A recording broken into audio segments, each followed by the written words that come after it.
बच्चों का नर्सरी में एडमिशन कराना काफी मुश्किल सा काम हो गया है। विद्यालयों के बाहर लोगों की लंबी लंबी लाइन।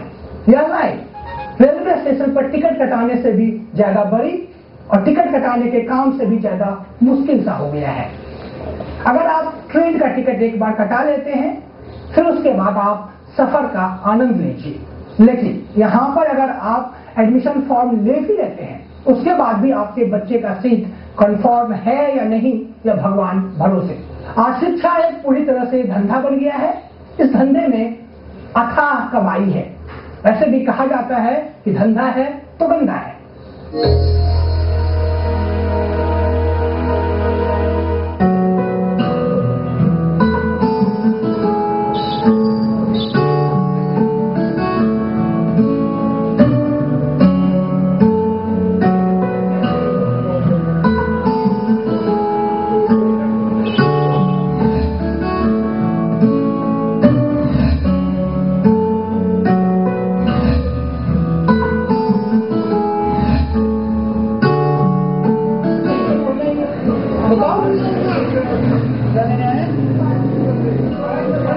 ये कहानी है उन नन्हे मुन्ने मासूमों की जो ABC और क ख ग सीखने की दहलीज पर अभी खड़े ही हुए हैं।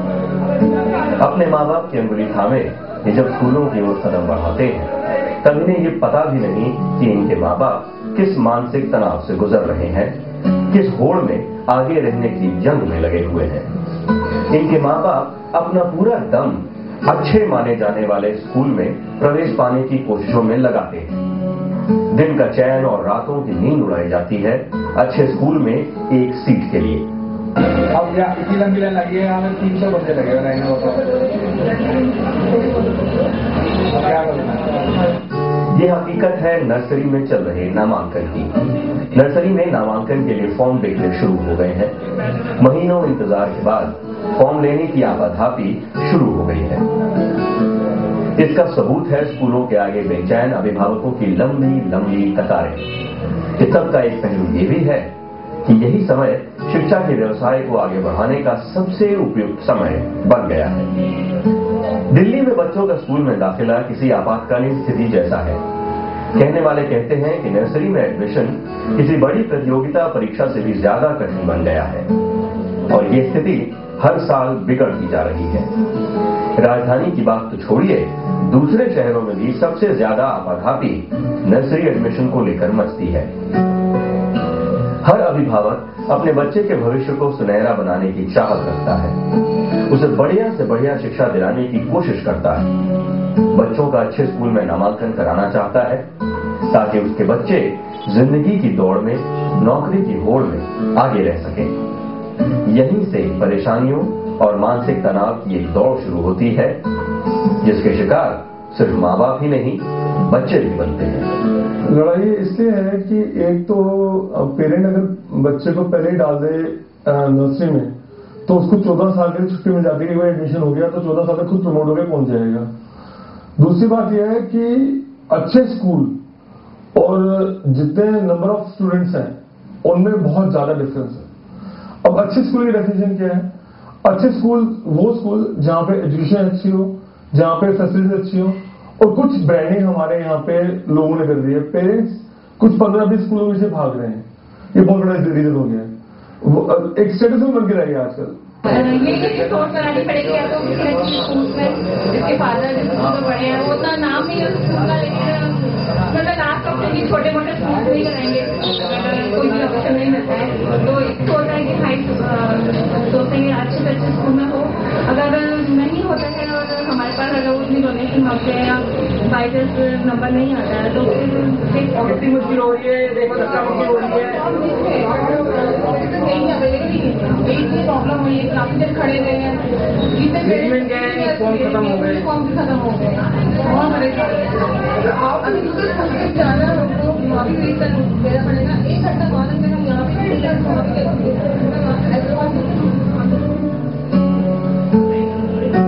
किसी भी स्कूल में दाखिला मिलने से काम नहीं चलता। किसी नामी गिरामी स्कूल में ही एडमिशन चाहिए। इसके लिए बढ़ चढ़कर फीस भी देने के लिए तैयार है अभिभावक। प्रतिद्वंदिता की शुरुआत यहाँ से होती है और जीवन के हर पहलू को अपने घेरे में ले लेती है। माँ बाप ही नहीं, बच्चे भी तनावग्रस्त हो जाते हैं। अभिभावकों की इसी बेचैनी और होड़ का फायदा उठाकर निजी स्कूलों ने कई रास्ते इजाद कर लिए हैं शिक्षा को व्यापार बनाकर लाभ कमाने का। लाभ कमाने के कई रास्ते हैं। इनमें से एक है दाखिले के लिए प्रोस्पेक्टस बेचकर कमाई करने का। शिक्षा की छोटी बड़ी सभी दुकानें पूरी तरह से सज चुकी हैं। दुकान इसलिए कि आज शिक्षण संस्थानों के लिए शिक्षा देने का काम दूसरे पायदान पर आ पहुंचा है। पहली प्राथमिकता बन गई है अंधाधुंध कमाई। विद्यालयों को कमाई का जरिया बना देने की बात एसोचैम की रिपोर्ट ने भी साबित की है। ये सही है कि व्यवसायीकरण झलक रहा है, जबकि लीगली नहीं हो सकता, फॉर प्रॉफिट नहीं हो सकता।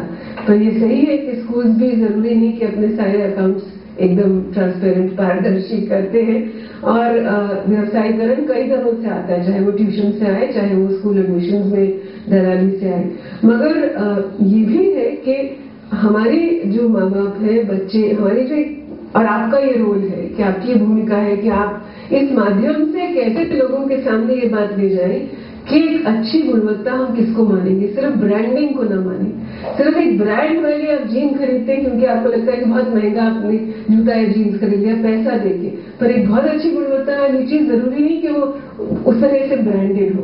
तो हम शिक्षा में भी ब्रांडिंग से हटकर ये समझने की कोशिश करें कि वहाँ टीचर्स और स्टूडेंट्स का रिलेशनशिप कैसा है। इसमें इतनी कमाई वाला बिजनेस बन गया ये, तो कुछ स्कूल बहुत अच्छे भी हैं। अब मैं आपको बात करूँ डीपी स्कूल की, जैसे उनकी फीस बहुत कम है और कोई नाजायज ना पैसे मंगवाते हैं ना कुछ करते, तो सब स्कूल सब बच्चे जैसे नहीं होती हैं। स्कूल बहुत अच्छे हैं और स्कूल लपेटते हैं पैसे ऐसे कि जैसे एक जब बच्चा एडमिट होता है ओरिएंटेशन होती है। डीपी स्कूल में ओरिएंटेशन होता है कि स्कूल में अपना कल्चर समझाया जाता है आपको। डीपी स्कूल वाले खुद अपने जैसे चाय लाते हैं, बिस्किट लाते हैं। एपीजे स्कूल वाले 25,000 लेते हैं ओरिएंटेशन करने का। एक स्कूल केयर होगा, उन्होंने 2 साल पहले शायद 8,000 लिया था बच्चों को मेंटेनेंस से गए, मतलब ऐसे पैसे कमाए जाते हैं। तो मतलब ये एक धंधा बन गया पैसे कमाने का। और क्योंकि हर आदमी, क्या आप हैं, क्या मैं है, क्या ये है भाई साहब, आगे चाहे कुछ करेगा तो बच्चे भी कुछ करेंगे, ये ह्यूमन नेचर है। तो इसी बात पर एक्सप्लोइटेशन। एसोचैम ने एक रिपोर्ट तैयार की है, एडमिशन नाइटमेयर फॉर पेरेंट्स। इसमें यह खुलासा किया गया है कि राष्ट्रीय राजधानी क्षेत्र के करीब 3,000 स्कूल सिर्फ एडमिशन फॉर्म बेचकर 1,200 करोड़ से लेकर 1,500 करोड़ तक की कमाई कर रहे हैं। ये कमाई कानून की धज्जियां उड़ाकर की गई है। रिपोर्ट के मुताबिक अमूमन एक बच्चे के दाखिले के लिए माँ बाप 20 से 30 स्कूलों में फॉर्म भरते हैं। अनेकों अभिभावक सिर्फ दाखिला फॉर्म खरीदने में 20,000 रुपए तक खर्च कर रहे हैं। ये तस्वीर का दूसरा पहलू है कि 20-25 स्कूलों में फॉर्म भरने के बाद भी किसी स्कूल में दाखिला मिल ही जाएगा, ये तय नहीं। ये है नितिन और रुचिका जिंदल। ये पेशे से व्यवसायी हैं। सराय रोहिला से करोड़ बाग आए हैं इस स्कूल में अपनी बच्ची के लिए नामांकन फॉर्म लेने। ये अपनी बच्ची आरसिया जिंदल के लिए फॉर्म लेने आए हैं। सुबह 9 बजे से रुचिका लाइन में खड़ी है और अब भी उन्हें अपनी बारी का इंतजार है। रुचिका 20 स्कूलों में अपनी बच्ची के नामांकन के लिए अर्जियां दे चुकी है और इसके बावजूद इन्हें ऊपर वाले की कृपा का ही सहारा है। इनका टाइमिंग जो है फॉर्म देने का वो बहुत कम है। लाइक 9 बजे से पहले गेट नहीं खोलते हैं और 12 बजे के 5 मिनट जाते हैं तो गेट बंद कर देते हैं। इस चक्कर में 3 घंटे में हम कितने स्कूलों में एक दिन में अप्लाई करते हैं, तो हमें एक जगह पे कम से कम 2 बार आना पड़ता है क्योंकि एक दिन में अप्लाई हो ही नहीं पाता है। 3 घंटे में मैक्सिमम 2 जगह अप्लाई कर पाते हैं क्योंकि इतनी भीड़ होती है। सुबह के टाइम वैसे ही ट्रैफिक बहुत होता है, ट्रैफिक वाली करोड़ का वैसे भी एक ट्रैफिक वाला रोड है, तो बहुत मुश्किल होती है। बहुत एक तो ये और ऊपर से स्कूल के टैक्सी में ऐसे लगे वैसे लगे लाइनों में वैसे खड़े होती है, तो वो चीज़ वो भी पूरे लक्ष्य दिखा रहे हैं और टाइम भी कम होता है, तो हमें तो बच्चे भी सब कुछ बर्दाश्त करना ही पड़ रहा है। ऑप्शन कोई ऑप्शन बचता ही नहीं है। ऑप्शन तो हमारे पास कुछ है ही नहीं। हम तो सिर्फ ये है कि कम से कम 30 स्कूलों में ट्राई कर रहे हैं और सब कुछ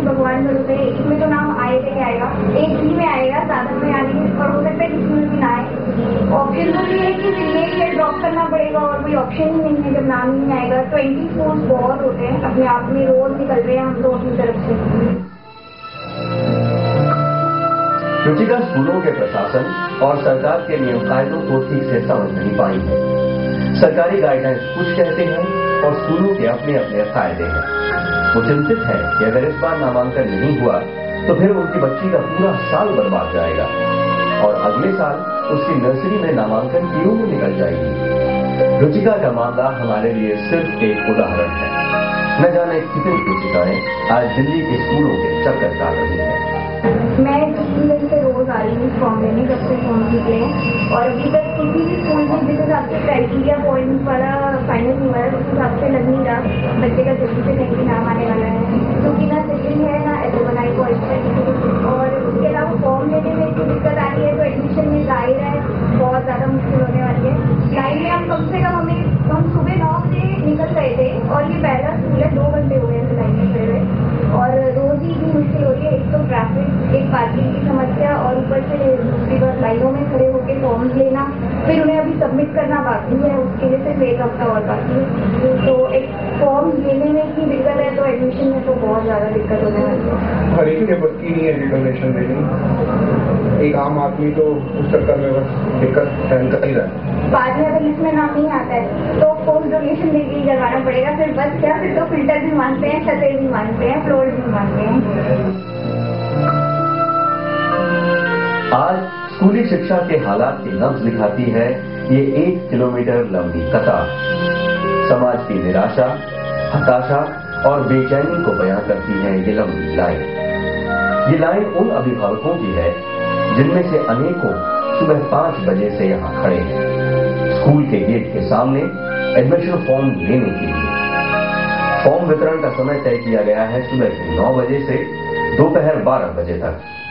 हर अभिभावक के चेहरे पर संशय और अनिश्चितता। अगर फॉर्म पहले खत्म हो गया तो, अगर 9 बजे फॉर्म मिलना शुरू नहीं हुआ तो, सभी अभिभावकों को फॉर्म मिले या ना मिले इससे स्कूल प्रशासन को कोई मतलब नहीं है। जितने फॉर्म बेचने के लिए तैयार हैं बस वे बिक जाएं। एक उद्देश्य तो पूरा हो गया, फॉर्म बेचकर कमाई का। सिबलिंग जरूरी है मानता हूं मैं, लेकिन स्कूल ही मानते हैं सिबलिंग क्या, पहले सिबलिंग में वो जब इंटरव्यू ले चुके हैं तो उनको सिबलिंग किस घर से आता है। एलुमनाई की जरूरत क्या है मुझे बताइए। एलुमनाई एक इनडायरेक्ट स्क्रीनिंग है। पहली बात तो है कि हमारा आरटीओ बोलता है कि पढ़े लिखे आदमी और अनपढ़ आदमी दोनों ही बच्चों को बराबर है पढ़ने का, ठीक है।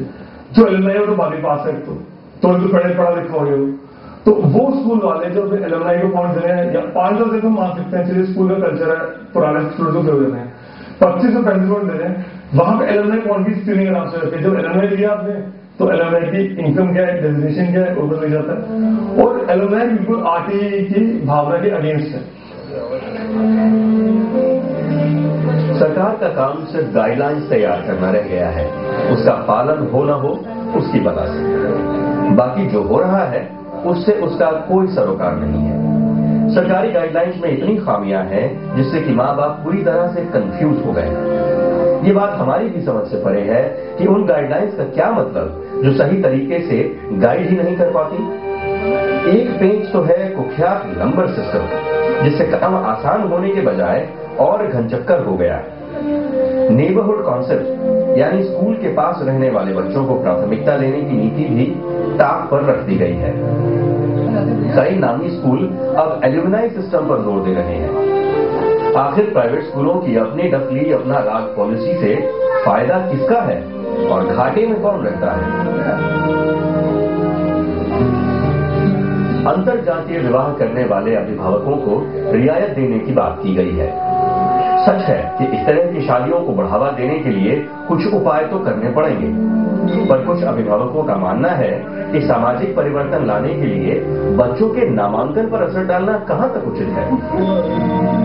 अभी वक्त हो चला है एक छोटे से ब्रेक का। ब्रेक के बाद भी विशेष का सफर जारी रहेगा। आप देखते रहिए लोकसभा टेलीविजन। विद्यालय प्रशासन पूरी तरह से सरकारी नियमों की धज्जियां उड़ा रहा है, वही सरकार सब कुछ जानते हुए भी धृतराज की तरह चुप है। यहां तक कि सरकारी विद्यालय भी राइट टू एजुकेशन के नियमों का पालन नहीं कर रही है। ऐसे में दोष किसका?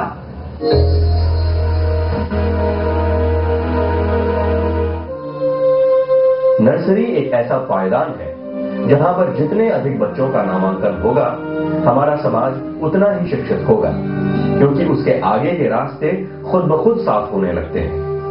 लेकिन दिल्ली जैसे महानगरों की जो स्थिति है, वहां नर्सरी में नामांकन ऐसी कुश्ती बन गई है जिसे मां बाप के साथ बच्चों को भी लड़ना पड़ता है। नर्सरी के लिए रजिस्ट्रेशन की प्रक्रिया कई दिनों से चल रही है। इसमें जो रुझान सामने आए हैं, उससे ये साफ हो गया है कि इस बार स्कूलों में एप्लीकेशन की बाढ़ आ गई है। पिछले साल की तुलना में इस साल स्कूलों की सीट की तुलना में फॉर्म की बिक्री 30 से 40 गुना रही है। अब करीब 50% अभिभावक 10 से ज्यादा स्कूलों में नामांकन फॉर्म भर रहे हैं। बहुत टफ लग रहा है कि 2 स्कूलों में 4 स्कूलों में 10 स्कूलों में कहाँ से भर सकेंगे। मेरे तो कह रहे कम से कम 20 स्कूल में मिस करें, लेकिन इतना टाइम लगा तो वहाँ भी मिस करना चाहता है। बहुत मैंने 15 स्कूल का फॉर्म भरे हैं कम से कम, जिसमें जीडी पॉइंट का, प्रेसिडियम और हमारे वहाँ कमला नगर के पास है वो, और यहाँ स्प्रिंग डेल्स है, बाल भारती ऊंचा रोड पे। तो ये सारे फॉर्म बने अभी सेंट थॉमस का लेने आए हैं। और ये आप देखिए रहती लंबी लाइन है, बहुत टाइम लगता है। बच्चे के साथ वैसे ही बहुत प्रॉब्लम होती है। admissionnursery.com ने जो एक सर्वे किया, उसके नतीजे जरा देखिए।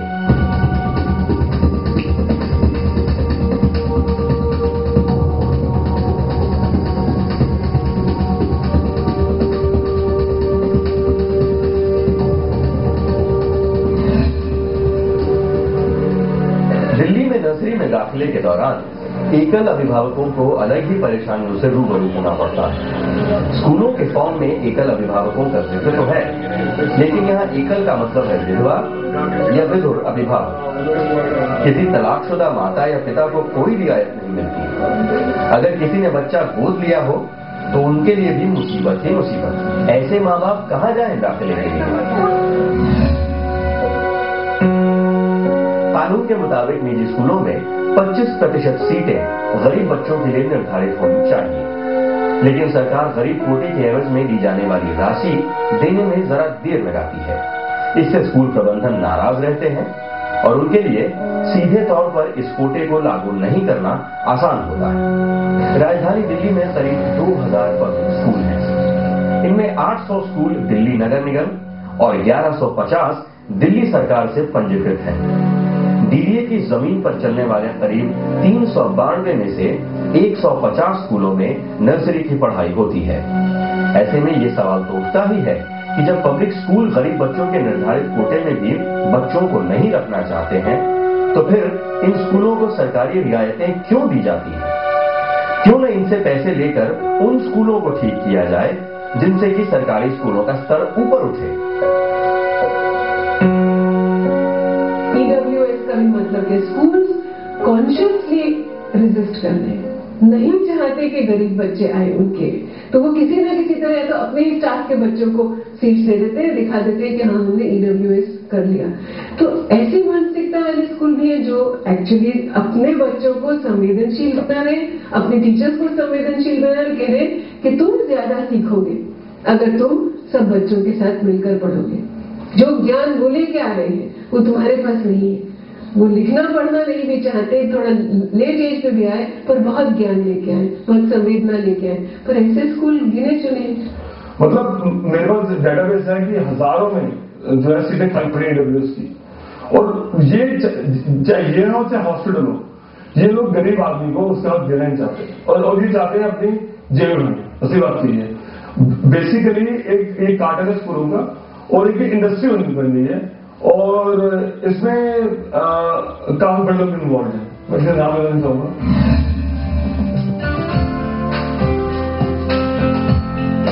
एक सवाल यह भी उठता है कि आखिर पब्लिक स्कूलों की ओर अभिभावकों का रुख इतना ज्यादा क्यों है? हमने इसके कारणों की तह में जाने की कोशिश की। लोगों का मानना है कि सरकारी स्कूलों में बुनियादी सुविधाएं तक नहीं है, कहीं टॉयलेट नहीं तो कहीं पीने का पानी साफ नहीं, ठीक से पढ़ाई तक नहीं होती, खेलकूद के इंतजाम तो दूर की बात है। सुरक्षा भी ऊपर वाले के भरोसे। ऐसे में साधारण परिवार भी अपने बच्चों को अच्छे निजी स्कूलों में भेजने की भरसक कोशिश करता है ताकि उसका भविष्य कुछ तो बेहतर हो सके। इसलिए ये सुनकर कोई आश्चर्य नहीं होना चाहिए कि पिछले साल एनडीएमसी के अधिकांश स्कूलों में पूरे फॉर्म बिके ही नहीं।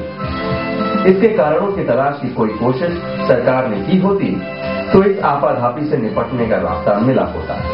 एक तरफ तो नवोदय और केंद्रीय विद्यालय जैसे संस्थानों पर जोर दिया जा रहा है, इन स्कूलों के परिणाम भी कई साल से लगातार बेहतर हुए हैं। फिर सरकार आम सरकारी स्कूलों की गुणवत्ता बढ़ाने के लिए कारगर कदम क्यों नहीं उठाती? क्या सरकार चाहती है कि इस तरह की मारामारी बढ़े जिससे पब्लिक स्कूलों की दुकान और ज्यादा चले? गवर्नमेंट स्कूल का जो है स्तर बढ़ा के सेंट्रल स्कूल स्तर करते हैं, तो मेरे जैसे आदमी भी सेंट्रल स्कूल में डालेंगे बच्चों को, क्योंकि सेंट्रल स्कूल का लेवल बहुत अच्छा, वहां आईएएस के बच्चे पढ़ते हैं। लेकिन जो गवर्नमेंट स्कूल का हाल है आप जाके देखिए, हमने तो विजिट किया हुआ है, वहां पानी भी नहीं ऑप्शन नहीं है, कहीं पे बाथरूम नहीं है, और कोई अपनी लड़कियों को भी राजी नहीं है वहां पे।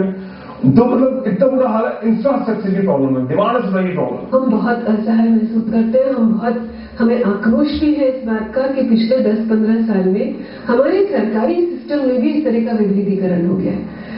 एक तरफ से हम नवोदय विद्यालय और केंद्रीय विद्यालय चलाते हैं जहां हम बहुत संसाधन देते हैं, और दूसरी तरफ से हमने पिछले कुछ सालों में EGS centre, education guarantee centre, alternative centre, अलग अलग नए नए नाम देके हमने सेंटर, स्कूल भी नहीं, हमने ऐसी चीजों को भी सरकारी पैसे से सरकारी सिस्टम में इसको भी चलने दिया। ये आक्रोश था। शिक्षा निदेशालय भी बातें बड़ी बड़ी करता है, स्कूलों को दिशा निर्देश पालन करने की हिदायतें देता है, आवेदन फॉर्म से लेकर ईसीएस के फॉर्म के नियमों का पालन कराना चाहता है। लेकिन इन हिदायतों और निर्देशों की जमीनी हकीकत कुछ और ही कहानी बयां करती है। निदेशालय के नियमों की धज्जियां उड़ाई जा रही हैं, और ऐसा नहीं कि निदेशालय इससे अनजाना हो, पर उसकी नींद खुलती क्यों नहीं, इसका जवाब हमें नहीं मिला।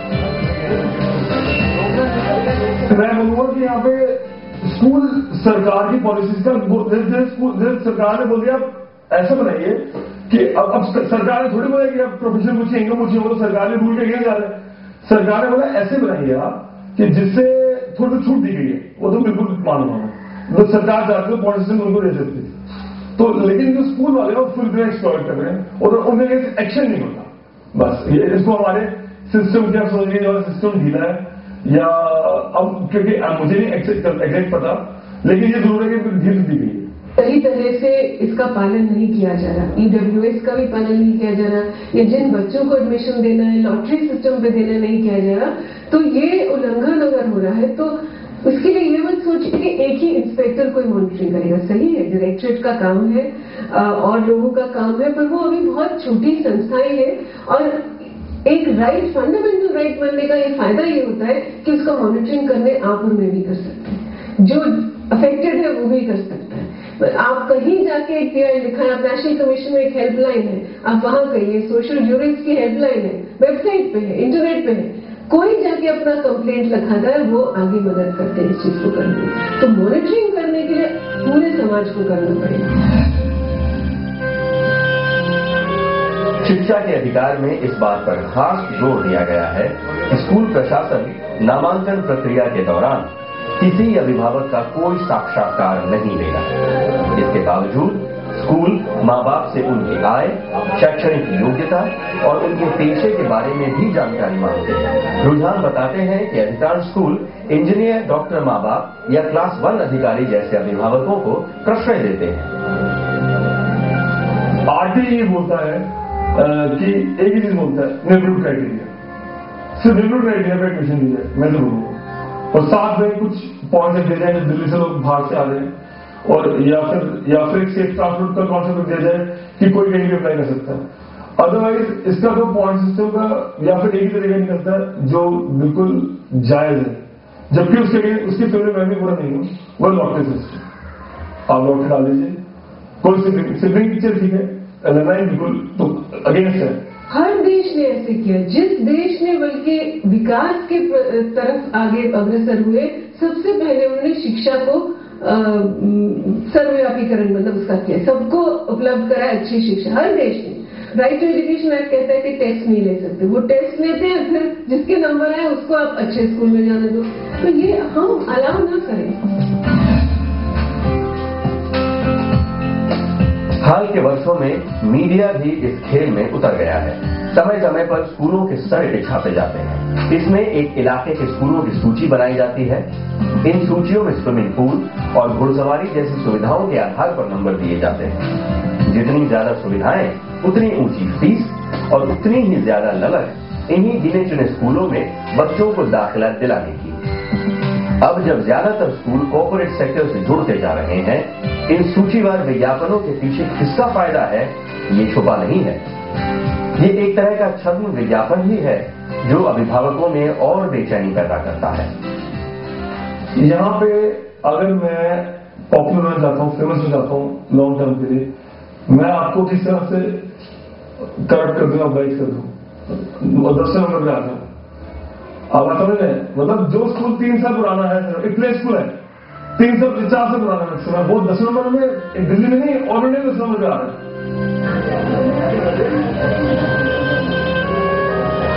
ऐसा नहीं है कि हमने जो समस्या उठाई है उससे सरकार परिचित नहीं है। प्रशासन निजी स्कूलों की मनमानी पर कठोर कार्रवाई करने में असमर्थ है, क्योंकि अधिकतर निजी स्कूल सियासतदानों और कॉर्पोरेट सेक्टर से जुड़े हैं। दरअसल आज स्कूली शिक्षा का कारोबार अंधाधुंध मुनाफे और रसूख का ऐसा जरिया बन गया है कि इस व्यवसाय से मिलने वाले फायदे से कोई हाथ नहीं धोना चाहता। निजी स्कूलों से होने वाली बेहतरीन आमदनी की वजह से देश के बड़े शहर तो छोड़िए, छोटे शहरों में भी ये कुकुरमुत्ते की तरह उग गए हैं। ऐसे में देश के नौनिहालों का जो होना है वो हो। तो आपने देखा कि किस तरह अभिभावक परेशान हैं और पब्लिक स्कूल अपने बैंक बैलेंस को बढ़ाने में लगे हुए हैं। वहीं दूसरी ओर सरकारी विद्यालयों में न तो बैठने की ठीक से व्यवस्था है और न ही पढ़ाई की। आखिर क्यों इन विद्यालयों को ठीक नहीं किया जाता, जिससे कि प्राइवेट स्कूल के मनमानी को रोका जा सके और उन पर लगाम लगाया जा सके। जब तक हम सरकारी विद्यालयों को ठीक नहीं करेंगे तब तक इस तरह की मारामारी चलती रहेगी और हम और आप मूक दर्शक बनकर देखते रहेंगे।